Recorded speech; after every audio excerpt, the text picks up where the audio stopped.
ओम शांति। आज है 17 नवंबर, शिव बाबा की अव्यक्त मुरली। रिटर्न शब्द की स्मृति से समान बनो और रिटर्न जर्नी के स्मृति स्वरूप बनो। आज बाप दादा अपने चारों ओर के दिल तख्त नशीन, ब्रकुटी के तख्त नशीन, विश्व के राज्य तख्त नशीन, स्व राज्य अधिकारी बच्चों को देख हर्षित हो रहे हैं। परमात्म दिल तख्त सारे कल्प में बाबा कहते अब लाडले सिकी लधे बच्चों को ही प्राप्त है। कौन सा तख्त मिला हमें? परमात्म दिल तख्त, शिव बाबा का दिल मिला ना। भ्रकुटी का तख्त तो सभी आत्माओं को है, लेकिन परमात्म दिल तख्त ब्राह्मण आत्माओं के सिवाय किसी को प्राप्त नहीं। यह दिल तख्त ही विश्व का तख्त दिलाता है। ये तख्त यानी परमात्म दिल तख्त हम बाबा के दिल पे राज करते हैं, तो ये जो दिल तख्त है ये हमें क्या दिलाएगा? विश्व का तख्त दिलाएगा। हम सतयुग में विश्व के मालिक बनेंगे। वर्तमान समय स्व राज्य अधिकारी बने हो। स्वराज्य यानी अपने मन के मालिक बने हो। हर एक ब्राह्मण आत्मा का स्व राज्य गले का हार है। स्व राज्य आपके जन्म का अधिकार है। जब से हम बाबा के बने तब से ऐसे स्वयं को स्व राज्य अधिकारी आप लोग अनुभव करते हो। दिल में एक दृढ़ संकल्प है। कौन सा? कि हमारे इस बर्थ राइट को स्वराज्य अधिकारी के कोई छीन नहीं सकता। साथ साथ यह भी रूहानी नशा है कि हम परमात्म दिल तख्त नशीन भी हैं। मानव जीवन में तन में भी विशेष दिल ही महान गाई जाती है। दिल रुक गया तो जीवन समाप्त। तो आध्यात्मिक जीवन में भी दिल तख्त का बहुत महत्व है। जो दिल तख्त नशीन है वही आत्माएं विश्व में विशेष आत्माएं गाई जाती हैं। वही आत्माएं भक्तों के लिए माला के मणकों के रूप में सिमरी जाती हैं। वही आत्माएं कोटों में कोई, कोई में भी कोई गाई जाती हैं। तो वह कौन है? आप हो। पांडव भी हैं, माताएं भी हैं, हाथ हिला रहे हैं। तो बाप कहते, हे लाडले बच्चे, कभी कभी दिल तख्त को छोड़ देह रूपी मिट्टी से क्यों दिल लगाते हो? देह मिट्टी है, ये तो मिट्टी भी मिलने वाली है। तो लाडले बच्चे कभी इस देह यानी मिट्टी में पांव नहीं रखते। बाबा के लाडले बच्चे सदा तख्त पर यानी बाबा की गोदी में और अति इंद्रिय सुख के झूले में झूलते हैं। आपके लिए बाप दादा ने भिन्न भिन्न झूले दिए हैं।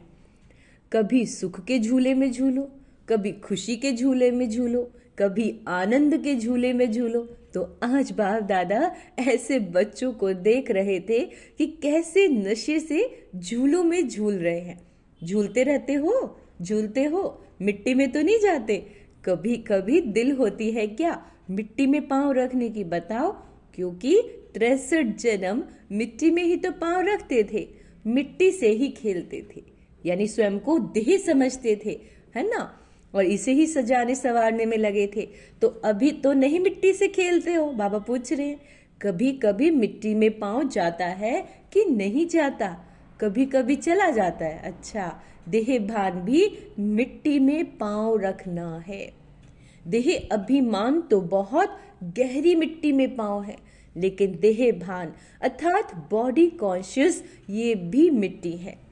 जितना संगम का समय ज्यादा से ज्यादा तख्त नशीन होंगे, उतना ही आधा कल्प सूर्य वंश की राजधानी में। ध्यान से सुनेंगे कि बाबा ने कहा जितना अपने आप को आत्मिक स्वरूप में ज्यादा ज्यादा जितना समय हम संगम पर रहे हैं, उतना ही आधा कल्प सूर्य वंश की राजधानी में और चंद्र वंश में भी सूर्य वंश के राज्य घराने में होंगे। अगर कभी संगम पर कभी कभी तख्त नशीन है यानी खुद को आत्मा समझते हैं, इस स्मृति में रहते हैं, तो सूर्य वंश के रॉयल फैमिली में इतना ही थोड़ा समय होंगे। तख्त नशीन चाहे टर्न बाय टर्न होंगे, लेकिन रॉयल फैमिली राजघराने की आत्माओं के संबंध संपर्क में होंगे। तो चेक करो कि संगम युग के आदि समय से अब तक, चाहे 10 साल हुए, चाहे 50 साल हो गए आपको ज्ञान में चलते, चाहे 60 साल से ज्यादा हो गए, लेकिन जब से ब्राह्मण बने तब आदि से अब तक कितना समय तख्त नशीन, स्व राज्य तख्त नशीन रहे।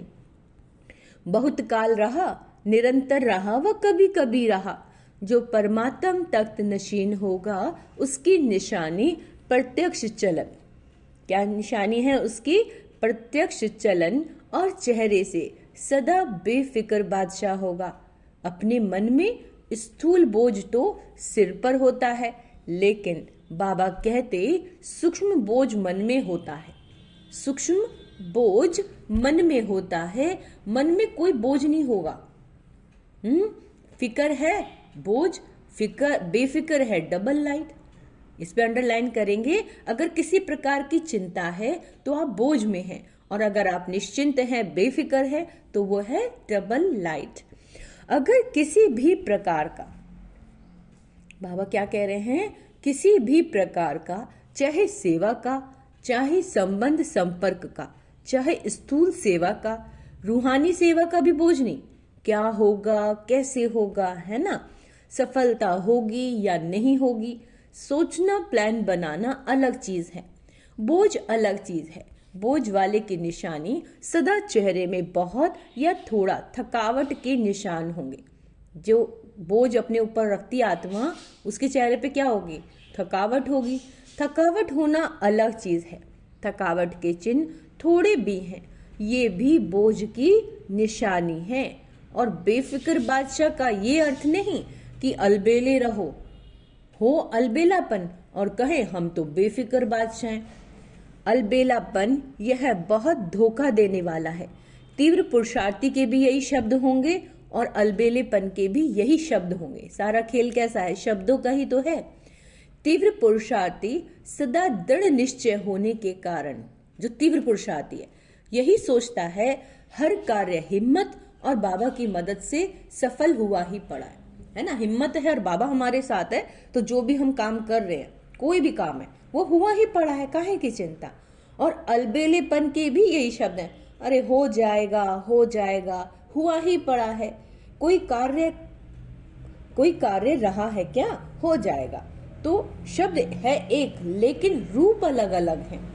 वर्तमान समय माया के विशेष 2 रूप बच्चों का पेपर ले रहे हैं। एक व्यर्थ संकल्प, विकल्प नहीं, व्यर्थ संकल्प। दूसरा है मैं ही राइट हूं। हर आत्मा क्या कहती है? मैं ही सही हूं, जो किया, जो कहा मैंने, जो सोचा मैंने, मैं कम नहीं हूं, मैं राइट हूं। बाप दादा समय के प्रमाण अब यही चाहते हैं कि एक शब्द सदा स्मृति में रखो। बाप से हुई सर्व प्राप्तियों का, स्नेह का, सहयोग का रिटर्न करना है। रिटर्न करना अर्थात समान बनना। बाप से हुई सर्व प्राप्तियों का, स्नेह का, सहयोग का रिटर्न करना है, और रिटर्न करना यानी समान बनना। दूसरा, अब हमारी रिटर्न जर्नी यानी वापसी यात्रा है। कहाँ? क्योंकि हमें घर जाना है। एक ही शब्द रिटर्न सदा याद रहे, ये रिटर्न शब्द याद रखना है। दादी जानकी कहा करती थी ना, अब घर जाना है। इसके लिए बहुत सहज साधन है। हर संकल्प, बोल और कर्म को ब्रह्मा बाप से टैली करना है।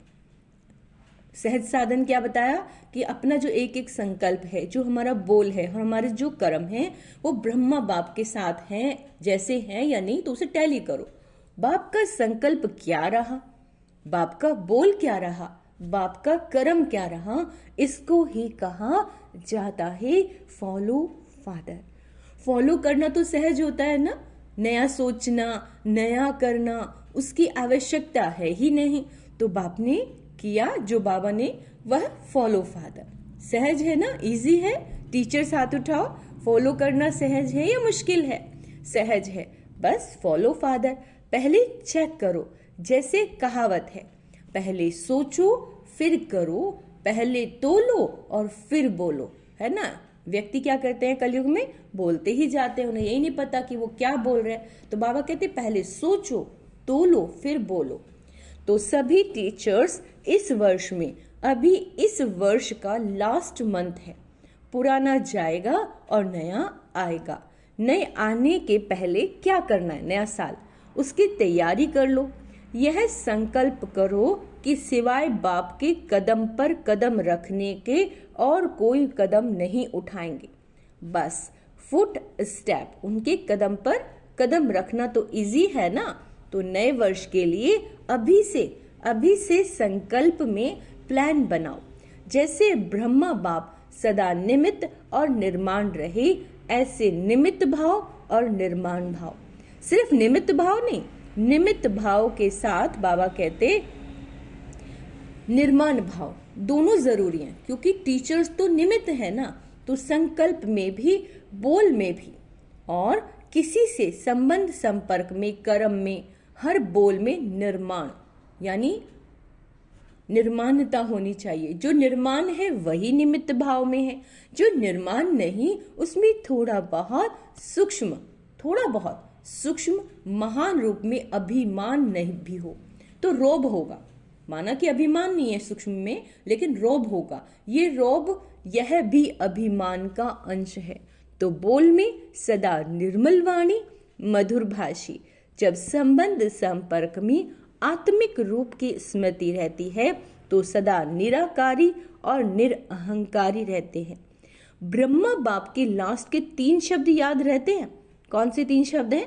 निराकारी, निरअहंकारी और वही निर्विकारी। अच्छा, फॉलो फादर, पक्का रहा ना। अगले वर्ष की मुख्य स्वरूप की, लक्ष्य स्वरूप की स्मृति, यह 3 शब्द याद रखने हैं। निराकारी, निरअहंकारी, जरा सा भी अहंकार या रोब का ना हो, और निर्विकारी, अंश भी ना हो।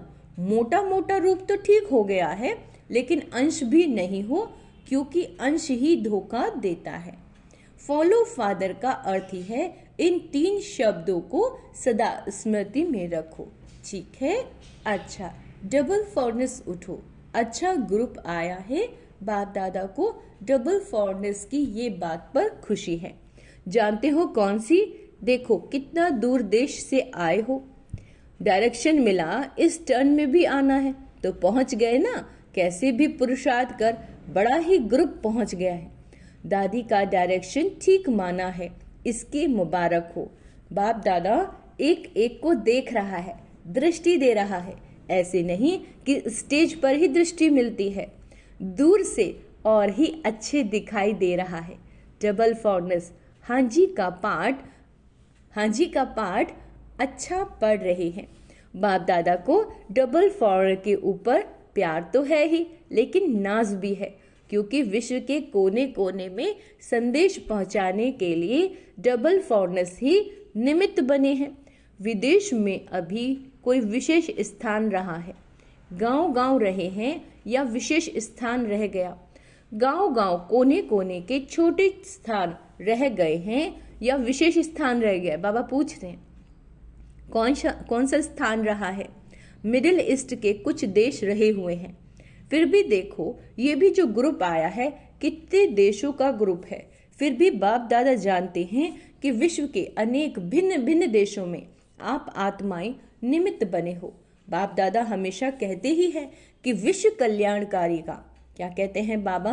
विश्व कल्याणकारी का टाइटल बाप का सदा विदेशियों ने ही प्रत्यक्ष किया है। हर एक अपने अपने स्थान पर खुद अपने पुरुषार्थ में और सेवा में आगे बढ़ रहे हैं और सदा आगे बढ़ते रहेंगे। सफलता के सितारे हैं ही। बहुत अच्छा। कुमारों से बाबा बात कर रहे हैं। मधुबन के कुमार भी हैं। देखो कुमारों की संख्या देखो कितनी है। आधा क्लास तो कुमारों का है। कुमार अभी साधारण कुमार नहीं, कौन से कुमार हो? ब्रह्मा कुमार तो हो ही, लेकिन ब्रह्मा कुमारों की विशेषता क्या है? कुमारों की विशेषता है कि सदा जहाँ भी अशांति होगी उसमें शांति फैलाने वाले शांति दूत हैं। न मन की अशांति, न बाहर की अशांति। कुमारों का कार्य ही है मुश्किल काम करना। हार्ड वर्क होते हैं ना, तो आज सबसे हार्ड में हार्ड वर्क है अशांति को मिटाए, शांति दूत बन शांति फैलाना। बाबा कहते ऐसे कुमार हो अशांति का नामो निशान न रहे, न विश्व में न आपके संबंध संपर्क में। ऐसी शांति दूत हो जैसे आग बुझाने वाले, कहाँ भी आग होगी तो आग बुझाएंगे ना। तो शांति दूत का कार्य ही है अशांति को शांति में बदलना। तो शांति दूत हो ना, पक्का पक्का पक्का। बहुत अच्छा लग रहा है, बाप दादा को इतने कुमारों को देख खुश होते हैं। पहले भी बाप दादा ने प्लान दिया था कि दिल्ली में ज़्यादा से ज़्यादा कुमार, जो गवर्नमेंट समझती है कुमार यानी यूथ अर्थात झगड़ा करने वाले हैं, डरती है कुम्हारों से गवर्नमेंट। ऐसे डरने वाली गवर्नमेंट हर कुमार का शांति दूत के टाइटल से स्वागत करे। जो गवर्नमेंट है वो कुमारों का शांति दूत के जो टाइटल है उससे स्वागत करे, तब है कुमारों की कमाल। सारे विश्व में छा जावे कि ब्रह्मा कुमार शांति दूत हैं। हो सकता है दिल्ली में करना है ना, दादियाँ करेंगे। एक ग्रुप में इतने कुमार, तो सभी ग्रुप में कितने होंगे, विश्व में कितने होंगे? लगभग 1 लाख तो कुमार। करो कमाल है। गवर्नमेंट में जो कुमार युवकों के प्रति उल्टा भरा हुआ है उसे सुलटा कर दो। लेकिन मन में भी अशांति नहीं, साथियों में भी अशांति नहीं, और अपने स्थान पर भी अशांति नहीं, अपने शहर में भी अशांति नहीं। बस कुमारों के चेहरे पर बोर्ड लगाने की जरूरत नहीं, लेकिन मस्तक में ऑटोमेटिकली लिखा हुआ अनुभव हो कि ये तो शांति दूत है। ठीक है ना। अब बाबा कुमारियों से बात कर रहे हैं। कुमारियां भी बहुत हैं। इन सब कुमारियों का लक्ष्य क्या है? नौकरी करनी है या विश्व की सेवा करनी है? ताज सिर पर रखना है या टोकरी रखनी है? क्या करना है? देखो, सब कुमारियों को रहमदिल बनना है। विश्व की आत्माओं का कल्याण हो जाए।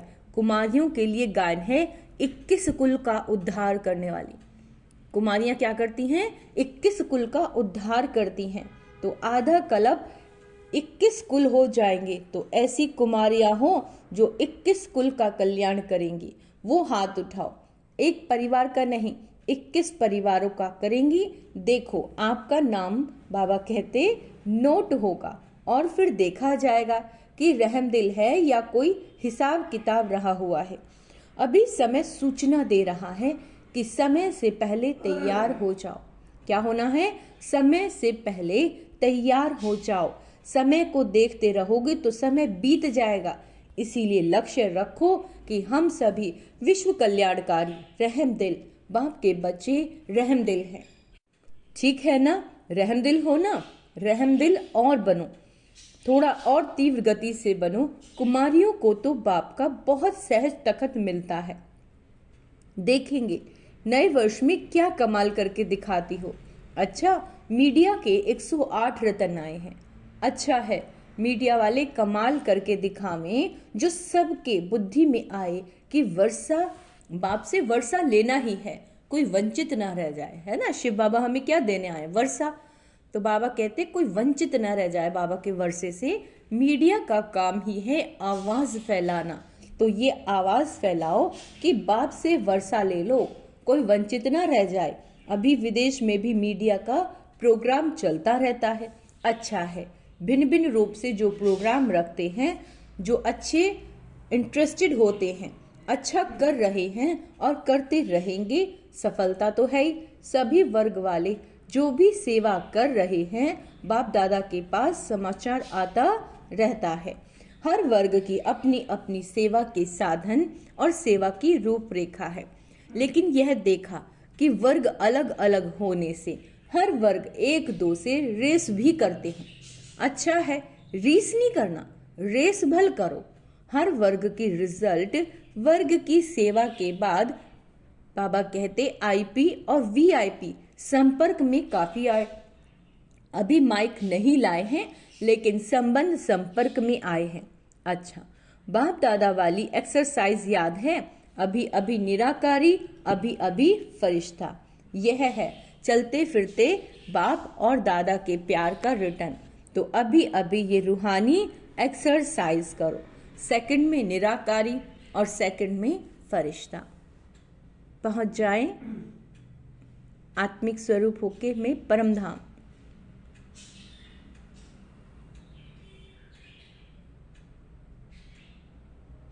अब फरिश्ता स्वरूप में नीचे आएं,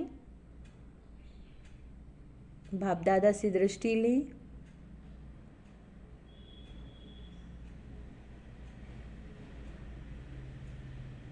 ओम शांति। बाप दादा ने ड्रिल कराई। अच्छा, चलते फिरते सारे दिन में ये एक्सरसाइज बाप की सहज याद दिलाएगी। चारों ओर के बच्चों की याद सभी तरफ से बाप दादा को पहुंची। हर एक बच्चा समझता है हमारी बाबा को याद देना, हमारी याद देना।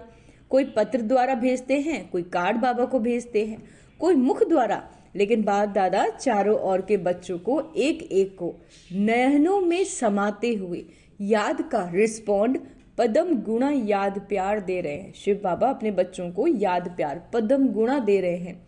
बाप दादा देख रहे हैं इस समय कितना भी बजा है, लेकिन मेजॉरिटी सबके मन में मधुबन और मधुबन का बाप दादा है। अच्छा, तीनों ओर के तीनों तख्त नशीन स्वराज्य अधिकारी बच्चों को, सदा बाप दादा को रिटर्न बाप समान बनने वाले बच्चों को, सदा रिटर्न जर्नी के स्मृति स्वरूप बच्चों को, सदा संकल्प वाणी और कर्म में फॉलो फादर करने वाले हर एक बच्चे को बाप दादा का याद प्यार और नमस्ते। हम रूहानी बच्चों की रूहानी माता पिता बाप दादा को याद प्यार, गुड मॉर्निंग, नमस्ते मीठे बाबा, शुक्रिया बाबा, शुक्रिया। भूल चूक क्षमा करना बाबा। आज का वरदान है सभी आत्माओं में अपनी शुभ भावना का बीज डालने वाले मास्टर दाता भव। फल का इंतजार न कर अपनी शुभ भावना का बीज, अपनी शुभ भावना का बीज हर आत्मा में डालते चलो। समय पर सर्व आत्माओं को जगना ही है। दुनिया की सभी आत्माएं जागेंगी कि बाबा आ गया है। कोई ऑपोजिशन भी करता है तो भी आपको रहम की भावना नहीं छोड़नी है ना। कोई आपके बाबा के उस कार्य के प्रति ओपोजिशन रखता है, सामने आके खड़ा होता है, तो बाबा कहते हैं उसके प्रति भी शुभ भावना नहीं छोड़ो। यह ओपोजिशन जो है, इंसल्ट, गालियां, खाद का काम करेंगे और अच्छा फल निकलेगा। जितना गाली देते हैं उतना गुणा, बाबा कहते उतना गुण गाएंगी ये आत्माएं। इसीलिए हर आत्मा को अपनी वृत्ति द्वारा, वाइब्रेशन द्वारा, वाणी द्वारा मास्टर दाता बन देते चलो। बाबा कहते आज का स्लोगन सदा प्रेम, सुख, शांति और आनंद के सागर में समाये हुए बच्चे ही सच्चे तपस्वी हैं। सूचना, आज मास का तीसरा रविवार अंतर्राष्ट्रीय योग दिवस सभी ब्रह्मा वत्स संगठित रूप में 6:30 से 7:30 तक विशेष वरदाता भाग्य विधाता बाप दादा के साथ कंबाइंड स्वरूप में स्थित हो अव्यक्त वतन से सर्व आत्माओं को सुख शांति का वरदान देने की सेवा करें। अच्छा, ओम शांति। तो आज का सोमान अभ्यास करेंगे। मैं